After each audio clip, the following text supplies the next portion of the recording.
Now, the greatest radio shows of all time. Suspense. The Shadow Node. Washington calling David Harding, counter-spy. Classic radio theater. The Great Gildersleeve. Fibber McGee and Molly. Dragnet. Gunsmoke. The Lone Ranger. Now, step back into our time machine with your host, Wyatt Cox. Good evening, friends of the Inner Sanctum. Crime drama this hour, Jackson Beck, starring as Philo Vance. In an episode that goes back to December 27th, 1949, this is the identical murder case. District Attorney Markham speaking. Oh, is that so? Hello, dear. Sorry, force of habit on the phone. Besides, how was I to know it was my wife?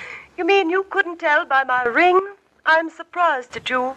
Well, it's about time somebody was surprised at me and not at Philo Vance, as people usually are. It's been giving me an inferiority complex. Thank you for nipping it, darling.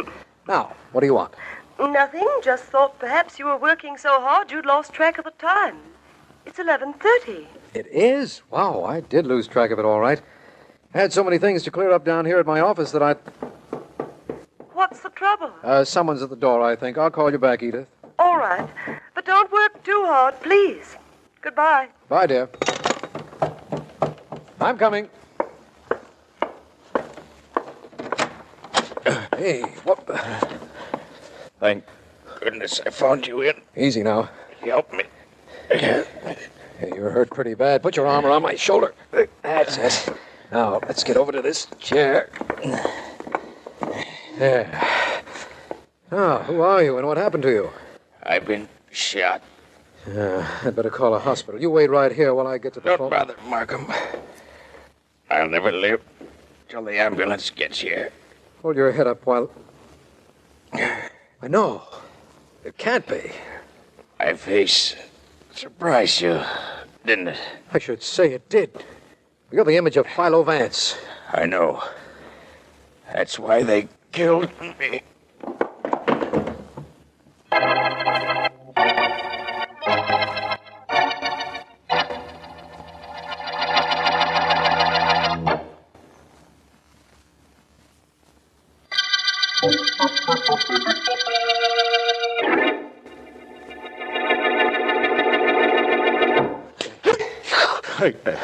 I couldn't help it, Tommy. Now stop hitting me. If I ever get away from these two lugs holding me, you wouldn't slap me around that way. Gonna teach you that I won't tolerate mistakes, Joe. No mistakes. The one thing I won't tolerate is mistakes. How could I tell? The guy... You showed me a picture of Philo Vance. I shot a guy I thought was Vance. It was the image of Vance, I tell you. Anybody would have thought it was Vance. Let him go, boys. Joe, wait for me in the next room. Sure. Sure, boss. Mike, you better go with him to make sure he stays put and see that he stays there. Letting him go would be a mistake, and I won't tolerate mistakes. Okay, Mr. Orchid. Come on, you. Eddie, you stay with me. Don't worry about Joey, boss. He'll be with me when you want him. I'm quite certain he will be. Eddie. Perhaps it was my mistake that let me send Joe to kill Philo Vance. I won't tolerate mistakes even if I make them. I certainly can't afford a second one. A Vance must be killed, otherwise he'll prove it was I who did the Hendricks job. Any suggestions on how we're to do it? I'll figure it out myself then. This time I'll plan it very carefully. And, just to make sure, I'll let you help me do the job. How about that, Eddie? Like that? Good. Now, while I figure out how this is going to be done, you go out and get me an orchid to bring to my girl, Penny. I've got to remember about Vance, but I don't want to forget about her.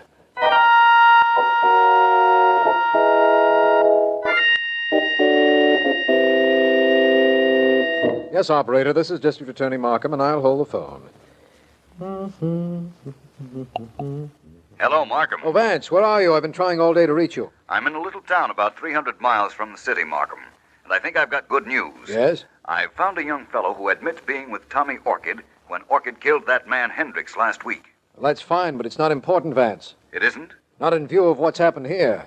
Vance, a man was killed last night for one reason and one only. Because he looked like you. What? Sorry, Vance. That new secretary of mine put flowers on my desk this morning. She'll learn about you and your allergy to flowers. But what about this man who was killed because he looked like me? You hurry back and I'll tell you the whole story. It's very apparent that somebody thought he was getting you out of the way. Yes, it is. And there's only one reason for getting me out of the way. That's because I was getting in the way.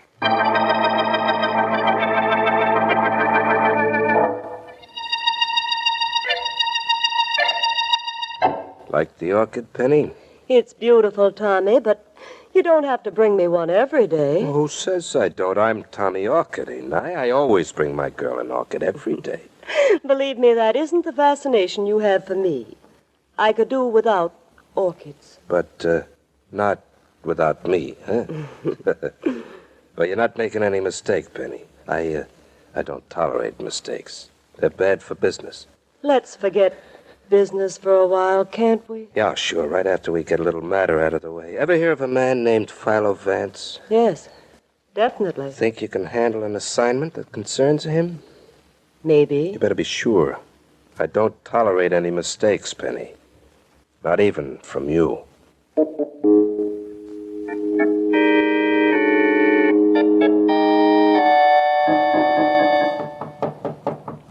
Come in. Vance, where are you? I'm in my private office. Come in here, whoever you are. Don't worry, I'm coming. Hello, Vance. I'm Tommy Orchid. Oh? Sit down. I'll do this standing up. Vance, lay off me. How do you mean? My boys find you grabbed some kid who used to work for me in a town called Centerville, about 200 or 300 miles from here. And that he talked about the Hendricks killing. Your boys have pretty good information. They don't make mistakes. I don't tolerate mistakes. I think you made one by coming to my office. What do you want? I just want to tell you what you know, and that's nothing. All you have is some punk kid saying I killed Hendricks. Just his word against mine, and me with a solid alibi, just in case. I don't doubt your alibi or your reason for coming to see me. You are not threatening me by any chance? Me? That would be a mistake, Vance, and I don't make mistakes. I could point out to you that a fellow who looked like you was killed yesterday. But that wouldn't mean anything to you, would it? Nothing, except that the man was killed by mistake by one of your gunmen. And that's a mistake I don't like, and I'm going to do something about right now. That's pretty tough talk, Vance. You probably know about me. I don't carry a gun, so you think you can say anything you like. I carry one. Here it is. But it's going over there in the corner now.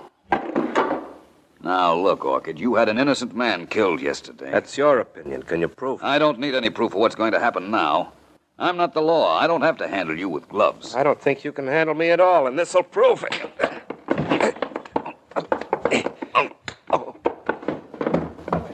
You're down where you belong now, Orchid. Oh, no, you don't. You don't go crawling with that gun of mine. I'll get it first. Now, get up. All right, Vance. I'm glad you didn't let me get to that gun. If you had, I'd have used it on you. And that would have been a mistake, and... I know you don't tolerate mistakes. You made one when you came to see me, though. Did I? I doubt it. Maybe I had a reason. But listen, and this is no maybe. You've got nothing on me, and you're never going to get anything on me that'll hold up in court, no matter how you try or what you do. I'm too smart for that. Remember what I said, Vance. I'm too smart for that, and you.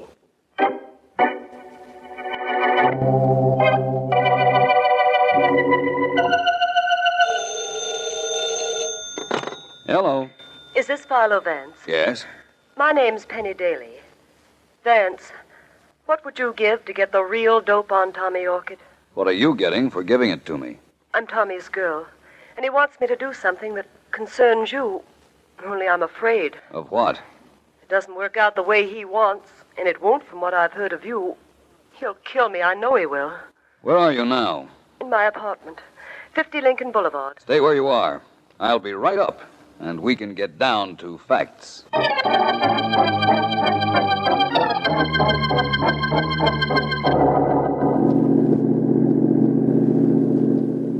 Eddie, don't it make no difference to you what the boss tells us to do? But Joey was our pal.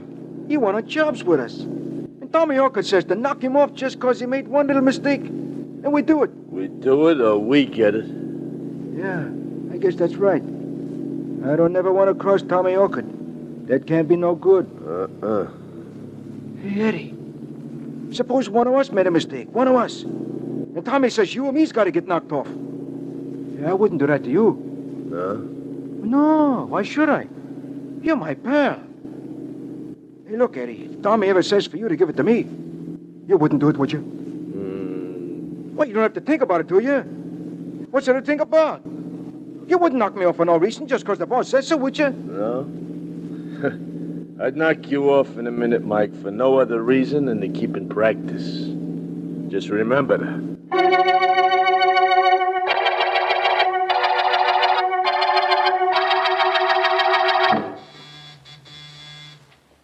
Just a minute. Who's there? Miss Daly, I'm Philo Vance. Oh, wait a second. Come in, Vance, quickly. Now, there's no need to be nervous, Miss Daly. If you'll tell me what I think you can tell me, we'll have Tommy Orchid in jail before the day is over. Good. What is it you want to know? First of all, why you've decided to talk. Because I have a strange desire to keep on living. Look, Vance, what I know about Tommy, I never wanted to know. The jobs he's pulled, his gang, all of that, I never wanted to know it, but I do. I see your point. And as long as you do, you're a constant threat to the safety of Mr. Orchid. That's right. Now he wants me to get you out of the way. That's an assignment, and I don't want any part of it. Only I don't know what to do. You did exactly what you should have done. You called me. Now, I'll tell you what I want. Go ahead, I'm listening. A man named Hendricks was killed a week ago. I know Tommy Orchid did that job. I found one of the boys who worked for him in a little town, and he told me after I coaxed him. But that's not proof. Well? Tommy has an alibi for the time Hendricks was killed. I want you to get proof that that alibi is a phony. Can you do it? I think so. If I could find out what alibi he's using. You can do that, too. Very easily, unless I underrate your charms. Or unless Tommy Orchid does. I'll have the information for you. Then what do I do? Wait here. District Attorney Markham and I will be up at 11 tomorrow. Is that all right? Can you be here? Fine. I'll walk you to the door. Thank you. Keep away from Tommy Orchid, and don't forget about 11 o'clock tomorrow. Don't worry. I'll keep away from him. Goodbye, Mr. Vance.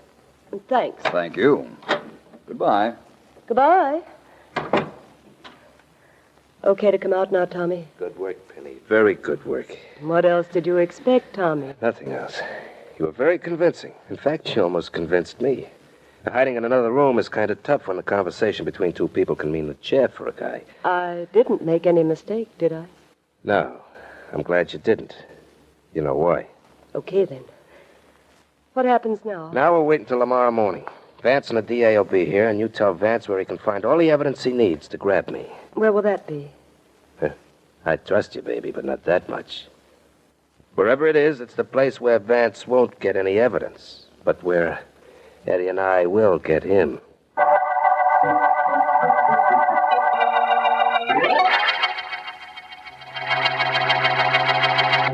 December 27th, 1949, Philo Vance on Classic Radio Theater with Wyatt Cox. And here's the Cinnamon Bear. The oldest known children's Christmas cereal in radio history, the Cinnamon Bear, featuring some of the most popular actors in radio history, including Elliot Lewis, Joseph Kearns, Verna Felton, Lou Merrill, Frank Nelson, Howard McNear, and child actress Barbara Jean Wong. 85 years later, this series of Judy and Jimmy traveling to Maybeland to recover their silver stars still fascinates youngsters of all ages. Now we're offering the entire 26-episode series of The Cinnamon Bear via download for a Buy Me a Coffee donation of $10 or more at classicradio.stream. Support Classic Radio Theater and have The Cinnamon Bear for your family to enjoy for years to come. Go to classicradio.stream and donate $10 or more, and I'll send you a link for immediate download. classicradio.stream. Thank you for tuning in to Classic Radio Theater with Wyatt Cox. Now more of Jackson Beck and Philo Vance in the identical murder case, December 27th, 1949. This is District Attorney Markham. The murder case we're working on is a week old, and Vance has all the information he wants to pin it on Tommy Orchid, but he still lacks evidence. He is enlisted as an ally Penny Daly, former sweetheart of Tommy's, immediately after an innocent man was killed merely because he looked like Vance. Certain that this is the break we've been waiting for in trying to get Orchid, Vance and I have gone to call on Miss Daly at her apartment. It is 11 o'clock. You have all the information we want, Miss Daly? Practically all, Mr. Vance. Excuse me. Miss Daly, we'll want to put you in police custody for a while. You won't mind that? Mind it? I'd love it. Only you can't do it until this afternoon, Mr. Markham. Why not? Because I haven't the one thing I need most. The name of the man alibying for Tommy. I know he lives in the suburbs someplace, but I won't know where till this afternoon. I have to get all my information from Tommy's boys. You said to stay away from Tommy, and I haven't seen him in 2 days. That's all right. We can phone you then. Right, Vance? Yes. Let's go, Markham. I'll phone you later, Miss Daly. Do that. And thank you both for your trouble. That's quite all right. Goodbye, Miss Daly. Goodbye. Well, Vance? Well, it seems that we've finally caught up with Tommy Orchid, Markham. Yes, it does. And I'm very happy about the whole thing. I'm not. What? Markham, a man as smart as Tommy Orchid must be caught in the act of killing somebody if you're going to be sure you get a conviction. I'm going to make sure we catch him doing just that. Oh, really? Who is he going to be killing? Who? Me, of course.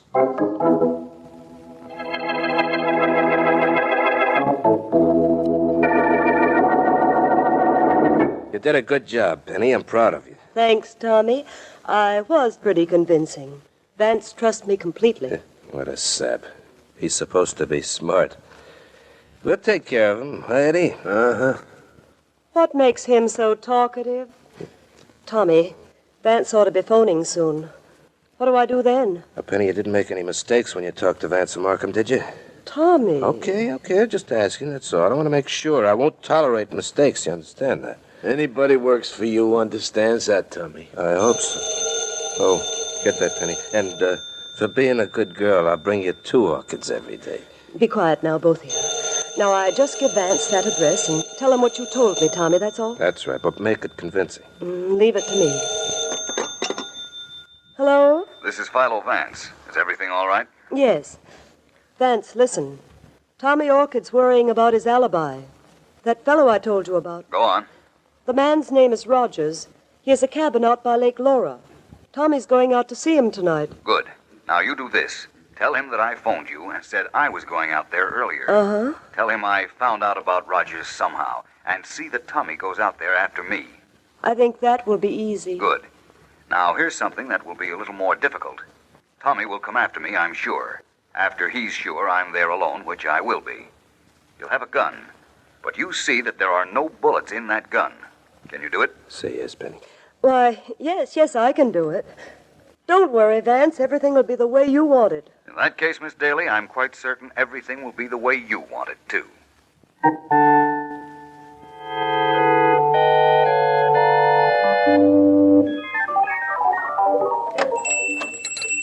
What are we doing in this shop, Vance? Making a few purchases I'll need tonight, Markham, that's all. I wish you'd let me go with you out to that Rogers cabin. No good, Markham. I won't need you, and if you or the police are anywhere near, Tommy Orchid won't show up. I can handle this all right, I'm sure. I certainly hope so. Yes, sirs. What can I do for you, please? To be perfectly honest, I haven't the slightest idea. Vance? I'd like a piece of tarpaulin about 10 yards square. Black, if you have it. Oh, we have it, sir. Good. How long will it take you to put a wooden border on it? And you want wood on all 4 sides? On 2 sides. Give me the other 2 pieces of wood. I'll put them on myself when I get to the place I'm taking the tarpaulin. I can have it for you, sir, in about, half an hour. Anything else? Yes, I want a pulley and about 25 yards of rope. Mm-hmm. And I want it painted black. But painted black? Don't look at me. I don't understand why either. Painted black, if you please. Can you have that in a half hour, too? Well, sure, I guess so. That'd be all? Yes, I think so. Thank you. Now, Vance, why do you want the stuff you just ordered? Don't you know? Don't I? How could anybody know? Well, if you can't figure it out, Markham, then neither can anyone else. And that includes our friend Tommy Orchid, who has a surprise waiting for him.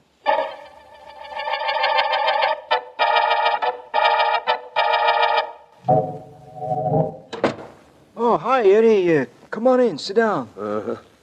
Hey, what's the matter, Eddie? Hey, Tommy tell you to come see me? Uh-huh. Well, what for? He gave me a message for you. For me? Hey, wait a minute, Eddie. I didn't do nothing wrong. I didn't make no mistakes. Tommy says you did. What did I do? Something about Joey's body. They found it. I didn't do nothing with it, Eddie. I just dug a hole for it out in the country like I was told to do. They found it, and they knew it was Joey. I just couldn't leave him laying there, Eddie. I had to do something else. I got a rock, a piece of board. I put it over his head after I buried the body, that's all. You put his name on the board? Well, sure. He was a pal, wasn't he? Bad enough we killed him. You want we should have left him laying there without nobody knowing about who he was? Okay, then. I didn't do nothing wrong, did I, Eddie? Not according to me. But according to the boss, you made a mistake, and... Eddie, don't! And the boss don't tolerate mistakes.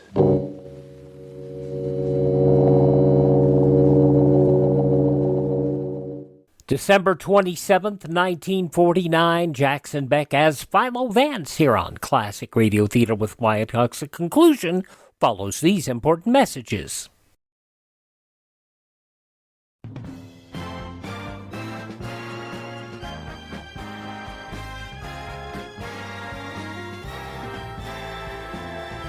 Now on Classic Radio Theater with Wyatt Cox, the conclusion of Philo Vance, December 27th, 1949, the identical murder case.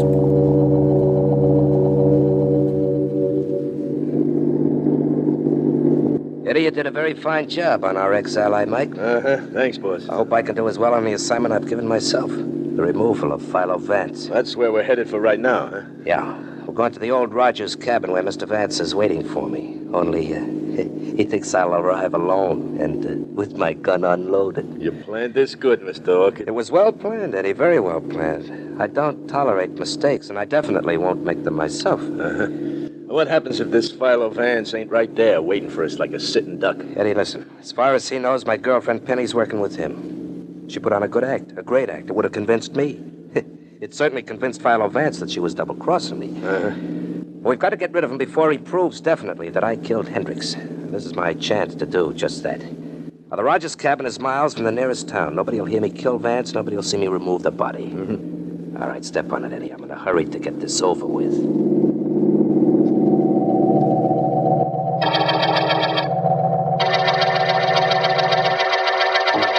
Sit down, Miss Daly. Please sit down. Look, D.A., what was the idea of having the police drag me down to your office? To be perfectly honest with you, it was Philo Vance's idea to have you here. Vance? Oh, well, that's different. In that case, I don't mind being here.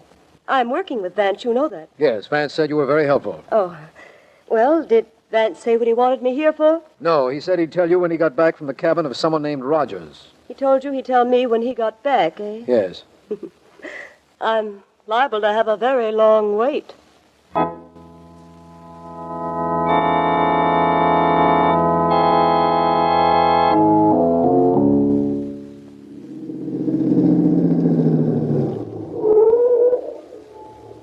Okay, Eddie, just leave everything to me. We walk in the door together. I have my gun on Vance, and it'll be over in a minute. Well, let's go. That's the cabin. What are we waiting for? Nothing. Ready? Now. All right, Vance, stay right where you are. Mr. Tommy Orchid and friend. Come right in, gentlemen. Stick close to me, Eddie. Well, Vance, this is it. We're not going to waste any words before we get it over with. Stand up. What for? I'm comfortable sitting here. Where's the light switch, boss? It's tough seeing him good in the dark. We see him well enough, and we hear him, don't we? Get up, Vance. Oh, I'll get up. But it's only fair to warn you that when I do, I'm coming toward you. And you're not going to be able to stop me. No? No. You see, that gun you're holding isn't loaded. Oh, it isn't? You still think that, Vance? No, I guess I've been misinformed. All right, Vance, on your feet.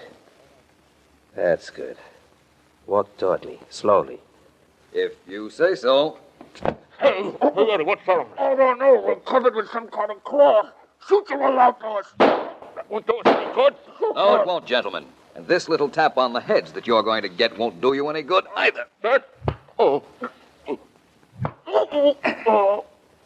Well, that does it, I guess. It'll be quite a job carting you two down to headquarters, but it'll be worth it when I tell Markham how I knew I was being double-crossed by Miss Daly and how this little trap of mine was worked.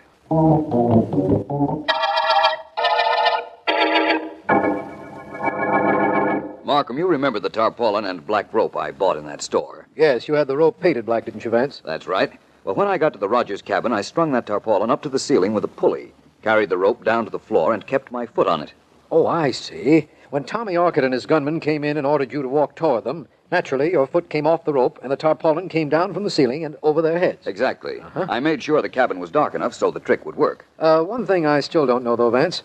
You had every reason to believe that Tommy Orchid's girlfriend, Penny Daly, was double-crossing him and telling you the truth. How did you know she was lying? You told me, Markham. Well, I'm very glad that I told you. How? That allergy of yours to flowers. You know how you sneeze when flowers are in a room or have been in a room within a few hours? Yes. Well, when you and I saw Miss Daly, she said she hadn't seen Tommy Orchid in 2 days. Yet you sneezed while you were in her room, which meant that she had had an orchid in her apartment just before we came in and had removed it. And inasmuch as Tommy Orchid got his name because he always brought his girls an orchid every day, you surmised that she was lying, and that she had seen Tommy that day, and that the whole thing was a plan to get rid of you. That's right. A combination of my surmisings and that tarpaulin resulted in our having a perfect attempted murder case against Tommy. For which I thank you, of course. Well, I'm glad this is practically over. I'm sure we'll get a conviction against Orchid in the Hendricks killing and in the murder of the man who looked like you. A fatal resemblance, Markham. Put him right in the middle of this situation. Yes, but it was because of him, Vance, that we reached the end of the identical murder case.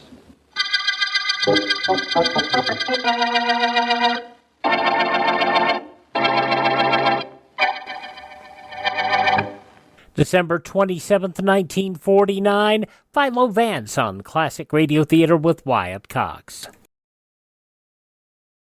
Now on Classic Radio Theater with Wyatt Cox, Part 2 of the 5-part yours truly Johnny Dollar story, The Forbes Matter. This from December 27th, 1955. From Hollywood, it's time now for Johnny Dollar. Rob Elliott here, Mr. Dollar. Century Style? I know, Mr. Elliott. How are you today? Terrible, Mr. Dollar. I feel terrible. I'm calling from the district attorney's office. You there about Sheldon Forbes? Yes, I had no idea I'd have to act. They want me to sign a complaint. Well, that's pretty usual, Mr. Elliott. Forbes admitted taking the money from your firm. He's guilty as charged. You're the injured party. They want to get on with the prosecution. Oh, dear. So you do whatever they say, Mr. Elliott. Well, will it affect my payment at all? Payment of the claim? No, not a bit. Your check's on the way to you right now. Oh, that's a relief. Now, how about you? Are you going back to Hartford? Should I thank you now? You can thank me, but I'm not going back. What? My job's just beginning. I have to recover the money for the insurance company.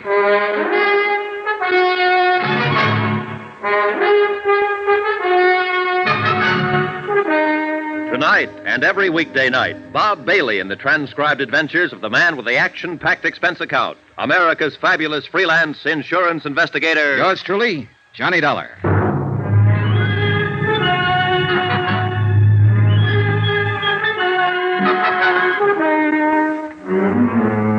Expense account submitted by Special Investigator Johnny Dollar to the Continental Adjustment Bureau, 418 Elizabeth Avenue, Hartford, Connecticut. The following is an accounting of expenditures during my investigation of the Forbes Matter theft of nearly $5,000. Expenses continued. Item 4, I think it is, $10, deposited on a rented car. First stop, Central Division Headquarters, where I was informed that Sheldon Thomas Forbes had been formally arraigned and was being held in the city jail. Second stop, an address on 56th Street. Second floor next to a dental laboratory. And on the door it said Edward Gumby, attorney at law. And below it said, walk in. So I did. Hello out there. Mr. Gumby? Yes, sir. Come on in. It's warmer in here. Edward Gumby was standing in front of a gas heater in the inner office, which consisted of nothing more than a telephone, a desk, and a dozen law books.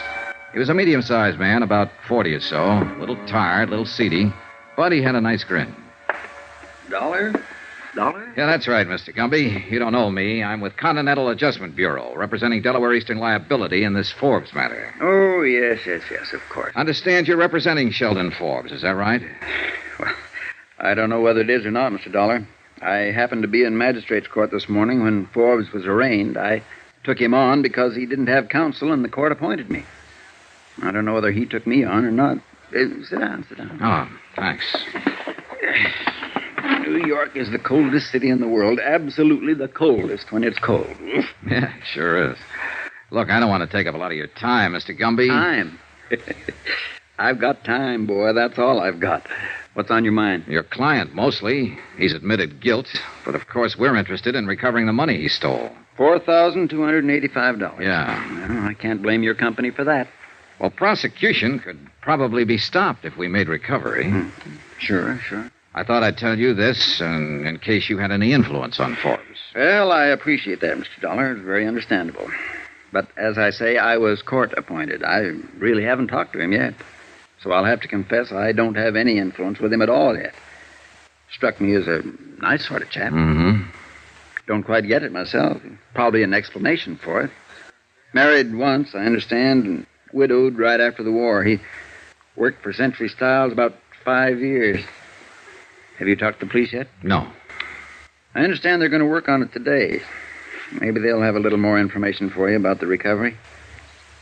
They'll probably find the money in an old sock or something like that.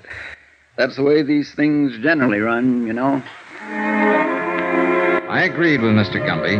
That was truly the way these kind of cases usually ran. And I was a little surprised that afternoon when I spoke to the officers at the city jail. They reported that a complete search of Forbes' apartment and automobile unearthed nothing like the missing money. They further reported that they had found no reliable evidence of any material possessions that the money could have been spent for. My next stop, city jail.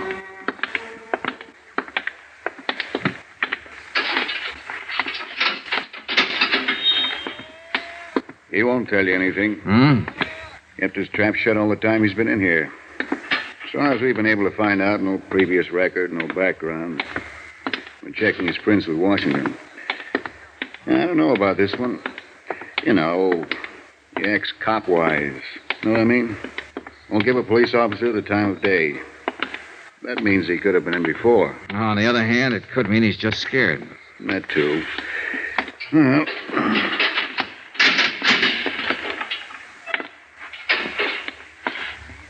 Well? Now what? Take it easy, Forbes. This is Mr. Dollar. He wants to talk to you. Hello, Forbes. Hi. See you later, Dollar. Yeah, thanks, Sergeant. Just give a yell when you're finished. Right.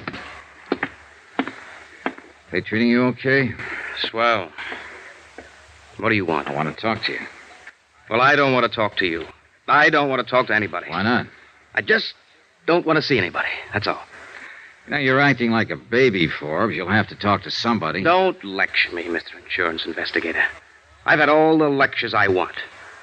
From myself. I don't know why you're here. I thought we settled our business yesterday. The whole thing's just a technicality. I've been arraigned, they've got my confession. I'll go into court, and they'll give me the business. What are you doing in here, anyway? Swell day to be outside. Yeah, it is.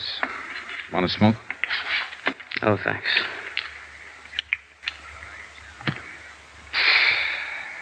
Well, why are you here? To help you out of this mess, if you'll let me. That's funny. Not a bit. Why should you want to help me? Well, it's not because I have any use for you, mister. You're nothing to me but a guy who stole a pile of money. My job is to get it back. $4,285. Oh, that. Yes, that. Now, how about it, Forbes? Isn't it enough that I'm in jail? That I'll go to prison? That's enough for the police, but not for my insurance company. Oh, it's too bad about your insurance company. No, it's too bad about you. You're being foolish. A whole or partial recovery can have a great deal to do with what happens to you from now on. 3 years is the minimum sentence, you know. 12 years maximum. Now, is it worth it? Sure. Sure it's worth it. And I don't want to be foolish anymore. But I have been foolish. I took it and I spent it. Every dime of it. There's no way to pay it back. What did you spend it on? It doesn't make any difference. May make a lot of difference. You can redeem it, turn it back. No, I can't. Why did you take the money? All right, look, your salary's close to $100 a week. You're single. Wasn't that enough to live on? Why don't you get out of here? I don't have anything to tell you. Ever been in trouble before? Huh? Under another name in another state? No, They consider backgrounds like that when a man comes up to be sentenced. Forbes, this is your first offense. I know. Are you trying to shield someone? Why don't you go away? Have you been trying the market? Did you gamble? No. Just leave me alone. I won't tell you a thing. If you bought something with it or gave it to someone, if it can be recovered in some part. No, I tell you. Just go away and leave me alone. I'd like to. Believe me, I would. You're a thief, Forbes, and you're going to get what's coming to you, but I can't leave you alone. Listen. No, you listen to me. If I don't get the information I want from you, I'll get it elsewhere. I'm going to be very honest with you. Eastern Delaware wrote a comprehensive policy on Century Styles promising to indemnify them in full for every loss caused by fire or theft on their premises. In case you didn't know, Forbes, an insurance company won't take the word of some guy sitting in a jail cell feeling sorry for himself where there's cash to be recovered. Now, you swiped it within the last month. You have something to show for it somewhere, somehow. Whatever you spend it on, or whoever you spend it on, remember that money is the same as stolen property. A car, a diamond ring, or something. Now, if you give it to someone or spend it, when it wasn't yours, it's still redeemable, and we mean to redeem it. All right, now, what do you have to say? This won't do you any good. Don't try to bulldoze me. I'm no punk caught crawling into a drugstore window late at night. I'm a college graduate. I've been in the business world 10 years or better. I know what I want to tell you and what I want to keep to myself. And I don't want to talk to you about this. You or anybody else. I can't make it any clearer than that. Do you understand? And there's no way or no person who can make me talk about it. I took the lousy money. I've admitted that. I did a bad job of it. You caught me. I confessed. And you've got me. Now, what more is there? That's the whole story. Okay. Have it your way, Forbes. Go away. Just go away.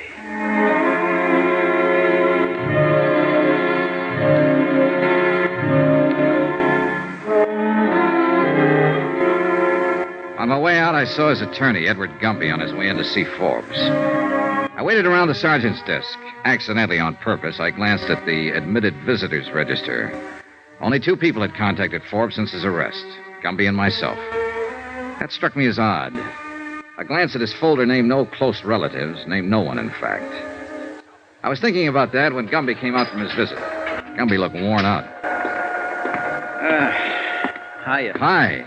How'd you do? Not so good. Hey, tell me something. He asked you to contact a girl or anyone? Nope. I don't think he has a girl. I don't think he has anybody. You want some coffee? Yeah, good idea. We slushed across the street and found a diner. Expense account item 5, 42 cents. Coffee and sinkers for Ed Gumby and myself. I think you're going to strike out, Dollar. I already have. And I think I have, too. Huh? You know what I've been talking to him about in there all this time? The same thing as you, restitution. But he won't open his mouth about it. He did say one thing, though. He wants me to waive a jury trial and go up for sentencing. What? Yeah. Plead guilty and take it. He's sure to get at least 3 years. What can I do? Yeah. Got any ideas? Well, I've got a lot of ideas, Dollar, and all of them make me sick inside. That boy's not a criminal. He took that money because he was desperate about something. You know that from the awkward way he took it. He spent it on something, and he won't talk about it. But now he's about to ruin his whole life, in spite of what you or I or anybody else tries to do for him. All he has to do is give back the money or promise restitution or call up a friend and borrow it. With his clean background, the court would listen to a mercy plea. You told him all this? I told him. I told him and you told him, and what does he do? He waives his right. I tell you, I'm going to hate to file this waiver, but I've got to do it. Yeah, I know how you feel. More coffee? No. No, thanks. Dollar, you know what Forbes is? What? He's something I call a calendar job. Calendar job? 33 years old. Now think about that. Born with one war just ended. Raised in a depression, and then bangle, another war. You might say the first 25 years of his life, nothing but war and depression, or the effects thereof. A calendar job. Apparently it's what he wants. But, Mr. Dollar, I'm going to hate to see him go to prison. You know something, Mr. Gumby? So am I.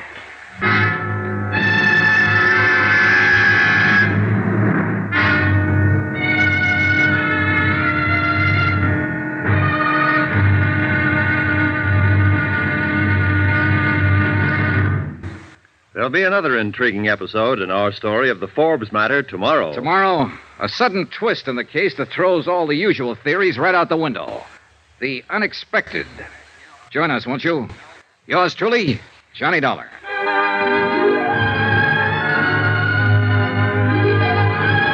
Yours truly, Johnny Dollar, starring Bob Bailey, is transcribed in Hollywood. Written by John Dawson, it is produced and directed by Jack Johnstone. Be sure to join us tomorrow night, same time and station, for the next exciting episode of Yours truly, Johnny Dollar. Roy Rowan speaking.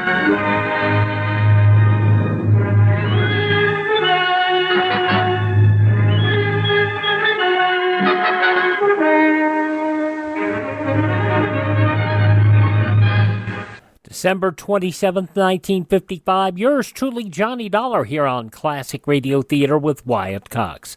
Thanks for making us a part of your day. Visit my webpage, classicradio.stream, where you can stream our shows on demand, learn more about classic radio collecting. You can contact me there, find our social media links, and if you'd like to support our ongoing efforts to increase our distribution and acquire additional classic radio collections to bring to you here, you can buy me a coffee. The Buy Me a Copy is at classicradio.stream. That's classicradio.stream. One of our latest acquisitions that we just got is one called Magic Island, and I think you will enjoy this. Thanks for tuning in. Thank this station. Support their advertisers. Tell your friends the great radio shows are right here at this spot on the dial. Classic Radio Theater with Wyatt Cox on your favorite radio station.